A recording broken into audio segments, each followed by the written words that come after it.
Të dielën pra me 28 dhjetor ashtu siç dihet do të mbahen zgjedhjet. Në garën për deputete është edhe Besa Ismaili Ahmeti, kandidate nga PDK me numrin 60. Mbi angazhimin e saj politik dhe prioritetet e saj nëse zgjedhet deputete edhe për një mandat, do të flasim tani këto me të në Kosova Live. Zonja Ismaili, mirë se vini. Mirë se u gjeta. Ismaili Ahmeti. Ju kemi për herë të dytë në studio, për kësaj radhe ndryshe nga hera e kaluar dhe nga një debat i fortë që e kishim. Sot për këtë garë politike, për të cilën natyrisht fillimisht dua të pyes se si po shkon, se na thatë më herët që kohë e shkurt për me arrit mi prezantu të gjitha. E kemi gjithmonë përshtypjen që Kosovën e kemi të vogël, por megjithatë me taku të gjithë qytetarët, me vizitu fshatrat dhe qytetet, është periudhë shumë e shkurtër. Dita shkurtër, morë që jo shumë i mirë, pak sa ftoftë, po edhe janë lodhur njerëzit nga tubimet, me që ky vit ishte me të vërtet një vit zgjedhor i plot, po arrim sa po mund. Edhe për ata që nuk po mund, ta shfrytëzoj rastin që kërkojnë ndjes gjithë votuesve për krahasve tanë, sepse me të vërtet nuk është e arritshme. Në anën tjetër kemi edhe kandidatin për kryeministër që shoqërojnë për tubime të mëdha dhe ashtu, mundohemi të balancojmë, të kërkojmë edhe mirë kuptimin e kështu. Ju në mandatin e kaluar nuk ishit si deputete, tani po kandidon prapë. Çka ke arrit me kuptu gjatë kësaj kohe që nuk e qenë pjesë e kuvendit? Edhe çka mendon se duhet ndryshoj nëse ju zgjedheni deputete këtë herë? Ajo çfarë, në fakt unë kam qenë në konsistencën e aktivizmit tim politik, sepse hyrja në politik nuk është gjithmonë, si them, e përkthyer në poste politike. Unë jam një politikane, një aktiviste politike, dhe që mirë po ajo çfarë unë shoh nga perspektiva ime tani opozitare, edhe për një kohë para kësaj kur kam qenë deputete, shoh se disa gjëra me të vërtet kanë shkuar për të keq. Dhe janë përkeqësuar dhe janë shkuar, le të them, ka pasur hapësirë për disa përmirësime dhe ecje përpara me pak punë dhe pak mundim, por me një vullnet politik më të madh, e që e kam parë se mungon. Përkundrazi i kam parë pastaj edhe skenën politike të prirë për të mos ecur përpara. Dhe mendoj se kjo është shumë tragjike për Kosovën dhe për qytetarët. Mendoj se retorikat e ndryshme polarizuese për qarjet i kanë zaventësuar punët, një pushtet që flet shumë dhe fyen shumë, por që punon pak dhe prodhon edhe më pak, dhe kjo ka qenë arsyeja që ne duhet të angazhohemi të gjithë që këto gjëra të ndryshohen. Nuk guxojmë t'ja lëmë vendin, le të themi, mos punës dhe arsyetimeve, justifikimeve nga të lloj-llojshmet, por që të marrim përgjegjësi, jo vetëm të lëmë faje, dhe atë faje kolektive, pa asnjë bazë. Pse në analizën tuaj ka mungesë të vullnetit politik? Ka, sepse mendoj që kornizat e shtetit të Kosovës, themelet janë të vendosura, një kornizë legislative të lakmueshme e kemi, përfshirë këtu edhe vetë kushtetutën, të gjykatat e gjitha këto, dhe shumë çka është kryer në kuptimin që ka një bazë të mirë të shtetit ndërtimit dhe të institucioneve, por edhe të ngritjes së kapacitetit institucionale që është bërë për gjatë viteve. Dhe me pak vullnet dhe me pak punë, edhe me më shumë besnikëri ndaj shtetit, por edhe ndaj aleatëve, mendoj se ka qenë një moment shumë i rëndësishëm për Kosovën, për të ecur tutje, posaçërisht kur patëm konfliktin në Ukrainë, ndërkohë që ne të ishim një partner i besueshëm dhe konstruktiv. Ne edhe ata deklaruan vetë se ne i bënim ata telashe dhe se bëheshim ko pas kohë edhe pengesë. Kjo nuk është një gjë e mirë për Kosovën, as sot as nesër. Unë madje kam druajtjet e mia se është edhe vështirë restaurueshme edhe për të ardhmen. Në skenën gjeopolitike në botë nuk ka partner të mëdhej dhe të vegjël, ka partner të besueshëm dhe ata të cilët bëhen të pabesë për një moment të caktuar, dhe Kosova nuk do duhej të ishte ndërta. Interesat e botës demokratike në këtë pjesë të botës janë shumë të mëdha, dhe ato interesa dhe ne i ndajmë, o dashur të jemi më vigjilent dhe të shfrytëzojmë ato momentumin e bisedimeve, sepse dialogu nuk është çështje teknike, as që të injorohet, as që të qitet në listën e fundit të agjendës së qeverisë, është çështje me interes kombëtar për Kosovën, e faktorizon Kosovën ndërkombëtarisht dhe kur je i faktorizuar ndërkombëtarisht, atëherë ke mundësi për të vepruar për shtetin tënd. Nuk mund të veprosh dhe të kërkosh as t'ju shërbes qytetarëve tu nga një pozicion i izolimit dhe pozicion i dobësisë së besimit që kanë partnerë ndërkombëtar për Kosovën. Ka shumë elemente, kam frikë. Dua të flas pak për qytetarin, sepse ju më herët thatë diçka që po e dëgjojmë shpesh në tavolina prej shumë kohësh, që qytetari është lodhur me këto zgjedhje, është lodhur me fushatat edhe mungon në këto tubime. Po për ato takime që e keni pasur, çfarë po kërkon qytetari? Nëse ka një mungesë të vullnetit politik, atëherë çfarë mund të pritet nga qytetari? Më lejo vetëm të ashtoj pak një segment në këto pyetje dhe të përgjigjem më pas. Shikoni, demokracia nuk do të vetvetiu. Ajo do mbi gjitha pjesëmarrja. Dhe po s'pati pjesëmarrje të qytetarëve dhe jo vetëm pjesëmarrje, për te pjesëmarrjes edhe angazhim, demokracia nuk funksionon kësaj. Dhe kjo ka bërë që demokracia në Kosovë të jetë goxha e rrezikuar, madje kemi parë edhe raporte ndërkombëtare të cilat flasin me shqetësim për nivelin e ulët të dobësuar të demokratizimit dhe pjesëmarrjes në Kosovë. Unë kam frikën që ky pushtet në fakt e ka pasur qëllimin që të lodhë qytetarët, që të nxitë në një farë mënyre edhe indiferencën në kuptim të zhvillimeve politike, të merret me hallet të cilat e kanë rënduar qytetarin shumë. Por kjo nuk guxon të ndodhë. Ne punojmë vazhdimisht dhe për këtë edhe jam angazhuar edhe në këtë fushat që qytetarëve t'ju them që ne kemi pasur periudha shumë të vështira, edhe më të rrezikshme, por që pjesëmarrja e qytetarit është shumë vendimtare.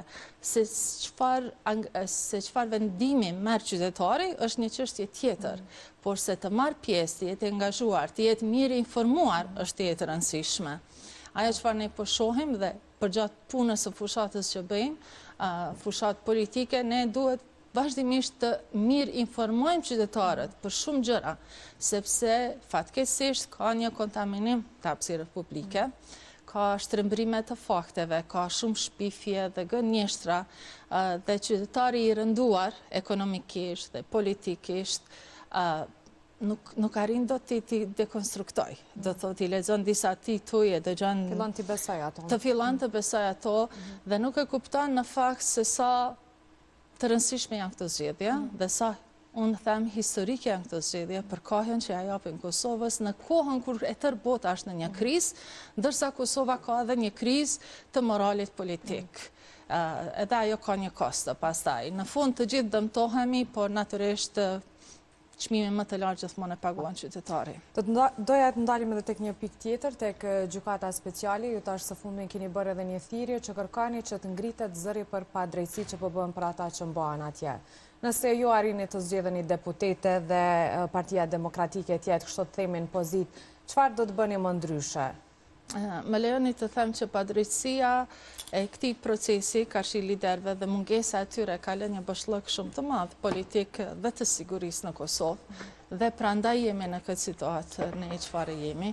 Gjithë zhvillimet të cilat kanë ndodhur e që kanë sjellë deri tek gjykata, ne si parti kemi besuar dhe vazhdojmë të besojmë në drejtsinë ndërkombëtare. Ne kuptojmë që një proces është dashur që t'i sqaroj disa gjëra dhe të hedhë dritë. Jemi të bindur që do të ketë përfundim faqebardh për të gjithë, por se është dashur të ndodhë një sponsorim direkt apo indirekt i palëve të ndryshme brenda vendit dhe jashtë vendit, dhe atë vetëm për hesap elektorale dhe politike, për interesat të Serbisë dhe të Rusisë, natyrisht që këto i kundërshtojmë, këto do t'i dekonstruktojmë dhe mendoj se me kohën disa vërteta të mëdha të rëndësishme do dalin në pa, e kanë bërë dëmin e vetë jashtëzakonisht të madh. Jo vetëm për transformimin e skenës politike në Kosovë, por për gjitha të arriturat të cilat po realizoheshin dhe ishin në rrugë të mbarë. Nëse mbani mend, ne ishim duke negociuar integrimin e Kosovës, kyçjen në NATO, kishte proceset shtejet jetike për Kosovën, një momentum të rëndësishëm kur Hashim Thaçi dhe Kadri Veseli u nxorën nga skena politike e Kosovës. Ajo çfarë zuri vend, në fakt nuk ishte vazhdimësia e asaj rruge, por ishte një proces tërësisht kthim prapa Dhe kjo është riziku i kësaj. E them me bindje të plot që presim që pranvera të na qelë të shpërblyer me një drejtësi dhe t'i vëm pikën gjithë kësaj padrejtësie. Shpresoj që këto gjëra të ndodhen më shpejt madje se sa që do të ndodh edhe konsolidimi i institucioneve, por mendoj që për këtë proces në përgjithësi do të kemi kohë për të nxjerrë disa mësime kolektivisht edhe si popull. Ka pas kritika edhe për Partinë Demokratike të Kosovës që nuk kanë qenë shumë zëshëm sa duhet sa i përket këtij procesi dhe kërkesa që vazhdimisht edhe t'i kërkohet qeverisë që të ndërmerret diçka. Mendoni se do të ndryshojë kjo marrëdhënie me Bedriu Hamsës? Sigurisht. Një qeveri e përgjashme nuk do duhej të priste zëra opozitar, sepse ka çështje që janë partijake, ka çështje elektorale, por çështja e luftës sonë çlirimtare, pasërtia e saj, historia jonë më e re e ndërtimit dhe shtetëformimit është çështje nacionale dhe të duhet të ishte në interesin dhe në agjendën parsorë të kësaj qeverie dhe jo të mos diskutohet fare, apo të diskutohet me terma shpeshherë edhe pejorativ, me qëndrime jo të njerëzishme. Më së paku të ishin më të njerëzishme, mos lasim që ka pasur ko pas kohe edhe dyshime për akter të caktuar të këtij pushteti, për bashkëpunime, për dosje, për dhe çfarë jo, mendoj se koha këto gjitha do t'i ndriçoj. Secili është qëndrimi i Partisë Demokratike ka shi drejtësisë vendore dhe ndërkombëtare është i qartë. Është i tillë çfarë duhet të jetë i çdo kujt të respektoj që drejtësia të bëj punën e saj dhe të mos ndërhyj. Por megjithatë ajo çfarë po ndodh tani dhe nuk është reagim vetëm i Kosovës, ne shohim se edhe shtetet të tjera, organizata të ndryshme ndërkombëtare po shprehin shqetësimet e tyre. Ju e thatë edhe më herët që edhe pse nuk keni qenë deputete, keni qenë shumë aktive dhe kjo në fakt vëret edhe në rrjetet sociale, nga komentet tuaja, nga reagimet tuaja për çdo fenomen, madje edhe keni fajsuar natyrisht. Keni folur së fundi, keni shkruar për deputet të guximshëm. Dhe këtu dua t'ju pyes, nëse e fajsuat le të themi partinë që ka qenë në pushtet deri në këto kohë, sa ka faj edhe opozita dhe sa ka deputet të guximshëm, sa ka pas deputet të guximshëm për t'u përballur dhe mbase me tekste veçantë këtu kur jemi të gratë deputete. Ditë më parë më kujtohet në këtë studio shtonë që në fakt gratë e këne bëjnë politikë dhe jo burrat. Kështu që si e keni parë, a kemi pasur deputete vërtet të guximshme që kanë ngritur zërin karshi gjithë kësaj që ka ndodhur në këto vite? Mendoj se ka pasur. Ndonë se këto janë gjëra, prapë po flasim për individ dhe guximin e tyre. Unë jam i thara asaj që guximi duhet të pajiset po ashtu edhe me dije dhe me njohuri, por edhe me credo dhe për të argumentuar. Për të argumentuar.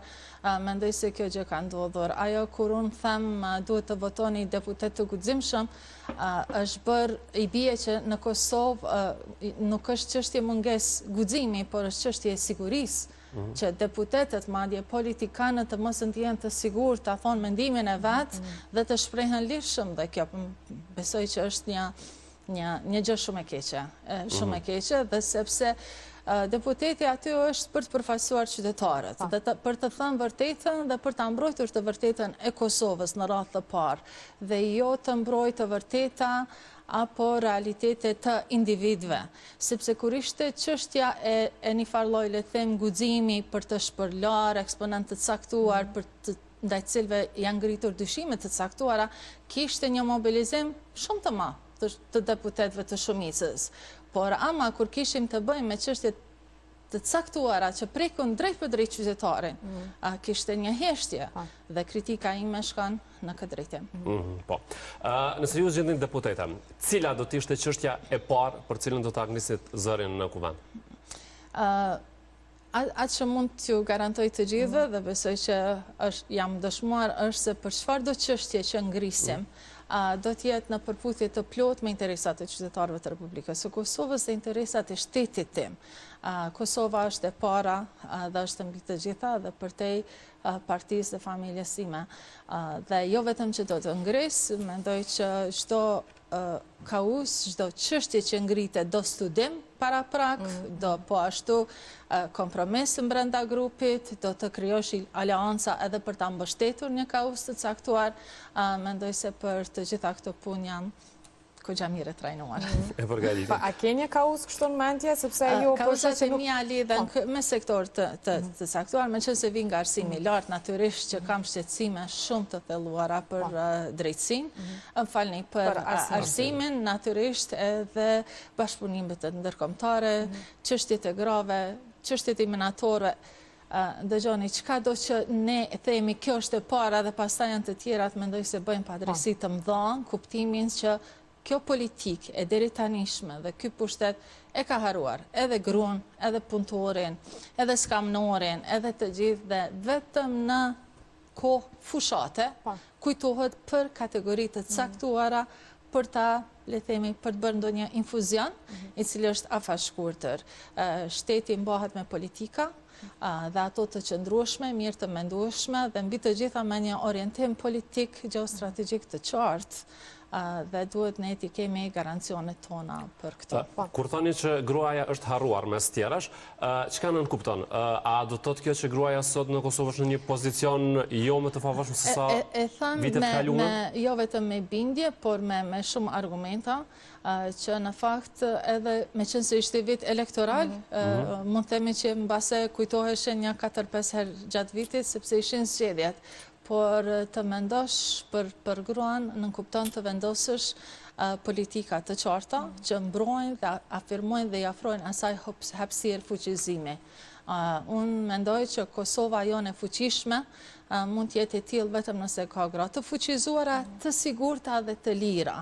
Dhe mendoj që gratë në Kosovë as nuk ishin të fuqizuara në as një aspekt, as politik, as ekonomik, dhe nuk janë ndjerë as të sigurta në kuptimin e sigurisë publike. Ne kemi ngritur disa herë shqetësime dhe i dim rastet që kemi pasur. Mirë që erdha në këtë pikë, sepse e përmenda para se të vija në një tubim, kishte kërkesë nga grupe të grave që femicidi të penalizohet, dhe sigurisht që edhe unë do të mbështesat kauz, bile me shumë këmbgulje. Edhe një kauz shumë e qëlluar, ju përgëzoj që keni interes që ta qeni këtë edhe në kuvend. Duat ndalemi edhe tek një pikë tjetër, me që jemi tek gratë, tek gjuha e ashpër që është përdorur gjatë gjithë këtij mandati, edhe që është përdorur nga gratë, por edhe ndaj grave. Të kemi një koment se a mendoni se kjo duhet ndryshoj patjetër? Ajo ka pasur efektin e vetë, sepse si që po e shini nuk po vije numri grave në politik duke ushtuar, as pjesëmarrja tyre duke u rritur, por hezitimi tyre, dilemat e tyre po vinë duke ushtuar, dhe kjo është produkti drejt për drejt i këtij kontaminimit të hapësirës publike në Kosovë. Unë them se ato gra që janë në politik, t'i ndihmojnë të tjerat që mbase nuk janë në politik, që ato duhet të qëndrojnë për kauzat e tyre dhe të mos japin shembullin e zbrapsis, hezitimit dhe friksimit, sepse kështu ja dorëzojmë triumfin, fitoren gjithë atyre të këqive, të cilët nuk i duan gratë në jetën publike në Kosovë. Dua t'ju pyes edhe për një temë shumë të ndihshme dhe që gjithmonë ka pasur një debat dhe u kthya në qendër të vëmendjes nga një debat mbërëm, deklarata e zotëriut Lutfi Aziri është duke u komentuar shumë, ai u pyet për kodin civil. Dhe tha që ne e mbështesim një familje ku është nëna, babai dhe fëmijët.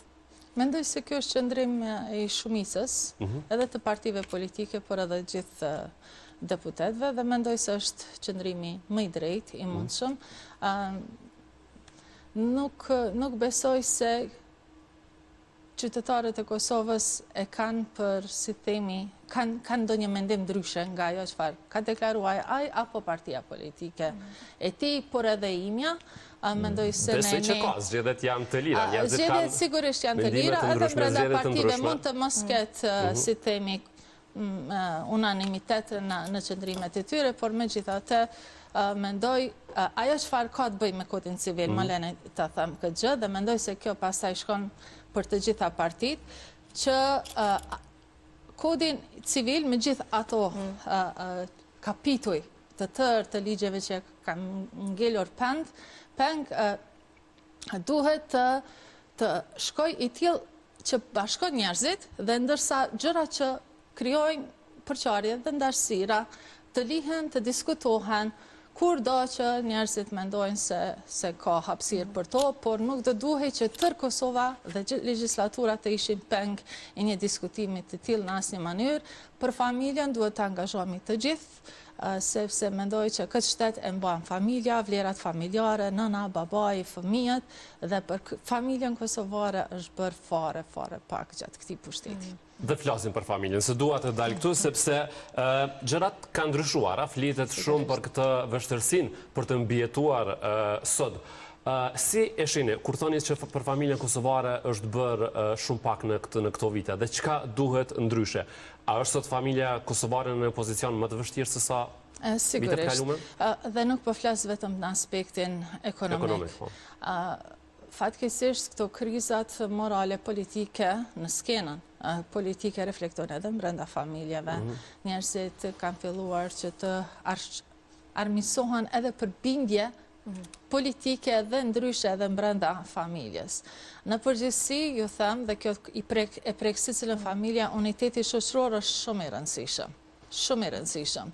Dhe dikush do të mendonte që mbase kjo nuk është punë e pushteteve. Është punë e pushteteve sepse në fakt konsekuenca e përçarjeve, ndasive, gjuhës fyese reflekton kudo në shoqërinë tonë, dhe mendoj që për unitetin shoqëror dhe për fuqizimin e familjeve duhet të angazhohemi të gjithë, të gjejmë një gjuhë përbashkuese, dhe për ta gjetur atë gjuhë përbashkuese dhe relaksuese, unë them se duhet të iftoj qytetarët që të marrin shembullin e kandidatit tonë për kryeministër Bedri Hamza, i cili na fton gjithë neve që të mirëpresim të gjithë, përfshirë këtu sidomos mysafirët tonë nga diaspora, cilët i çmuajmë shumë, dhe që askush mos ketë, le themi, vija të kuqe ndaj askujt.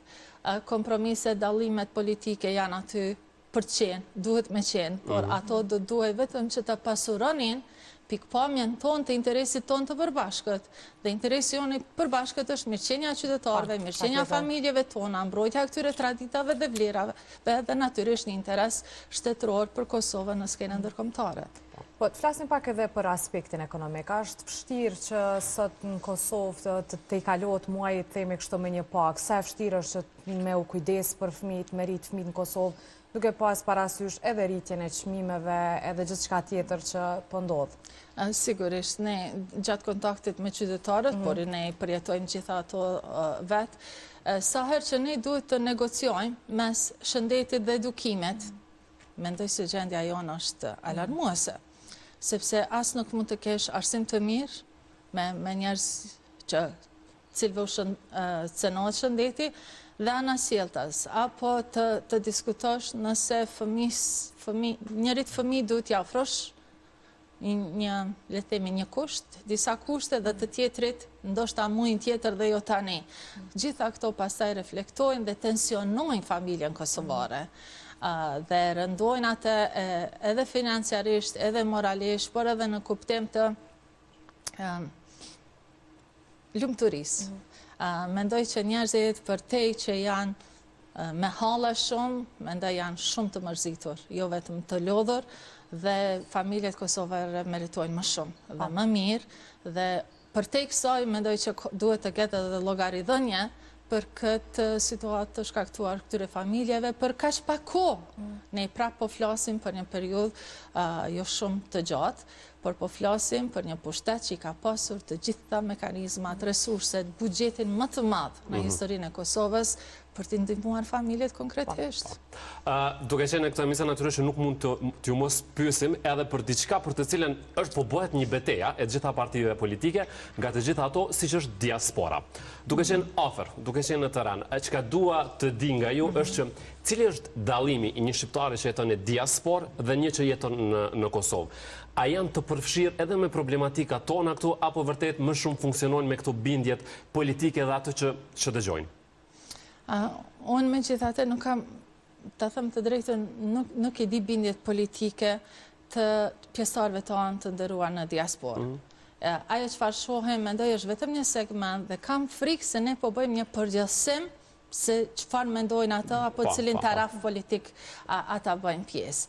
Për të kësaj, unë do doja që ata, ashtu si që ata janë të integruar atje, dhe janë emigrantë shumica dërmuse, të kuptojnë që edhe Kosova është një shtet që ka grupe të ndryshme etnike në Kosovë, dhe të cilet nuk duhet përjashtuar nga sistemi, përjashtimi i çdo qytetari, i çdo individi nga sistemi në kupton lindjen e një sistemi tjetër paralel brenda atij sistemi, dhe unë vetëm do doja që kjo të ishte e qartë përtej animeve politike që ta i bëjnë, sepse pohas nuk e di në sa është shprehur në realitet, po së paku në virtualitet e shoh se ka një armiqësi ndaj pakicave të tjera në Kosovë. Çdo qytetari integruar në kornizën kushtetuese dhe ligjore të Kosovës është i barabartë. Kosova është shteti i qytetarëve, nuk është as i shumicës, as i pakicës, as i serbëve, as i shqiptarëve, është i qytetarëve dhe çdo qytetar që respekton ligjet e Republikës së Kosovës nuk do duhet që dikush të kishte qëndrim përjashtues ndaj tyre. Besoj që kushdo që ka pas dilema se a duhet ta votoj Besa Ismailin, mjaftueshëm në këtë intervistë prekëm disa tema që janë kështu më ndihshme dhe që po ndodhin në Kosovë, kështu që ne të falenderojmë shumë që ishe prezent sot në Kosova Live. Faleminderit për ftesën. Faleminderit.